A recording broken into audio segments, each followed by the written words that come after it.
ஒரு தடுமாற்றம் குழந்தை மழலை செல்வங்களுக்கு பாதுகாப்பு தர வேண்டுமாய் வேண்டி விரும்பி கேட்டுக்கொள்கிறோம். இவ்வாறு தவறு நடந்தால் அந்த கொடூரர்களுக்கு என்ன தண்டனை கொடுக்க வேண்டும், அந்த தண்டனையை பார்த்து மற்றவர்கள் திருந்த வேண்டும்.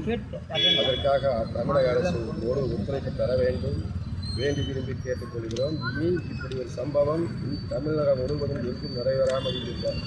தமிழக முதல்வர் ஜோசப் அவர்களுக்கு வைக்கும் கோரிக்கை மனு இது.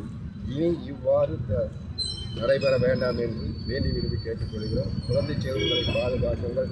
முதியோர்கள், பெரியோர்கள், மற்றவர்கள் அனைவருக்கும் சரியான பாதுகாப்பு தருமாறு வேண்டி விரும்பி கேட்டுக்கொள்கிறோம். ஜோசப் அவர்களுக்கு மீண்டும் ஒரு முறை கூறிக்கொள்வது, இதுவே முதல் 50-60 ஆண்டு காலத்துக்கு அப்புறம் வந்த அரசியல் ஒரு புதுமை திட்டனாக வந்த ஜோசப் அவர்களுக்கு எங்கள் சங்க தமிழகத்தின் சார்பில் நன்றியை தெரிவித்துக்கொள். உங்கள் பணி தொடர எங்கள் ஒத்துழைப்பு முழுதாக இருக்கும்.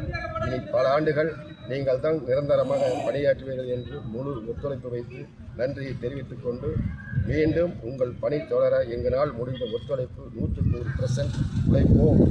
அதுபோல் பொதுமக்களுக்கு பாதுகாப்பு, மதுபானத்தை ஒழிப்போம். நீங்கள் போன்ற திட்டங்கள், சட்டங்கள் எல்லாமே 100% மக்களை நாடி நல்லதாக சென்றிருக்கிறீர்கள்.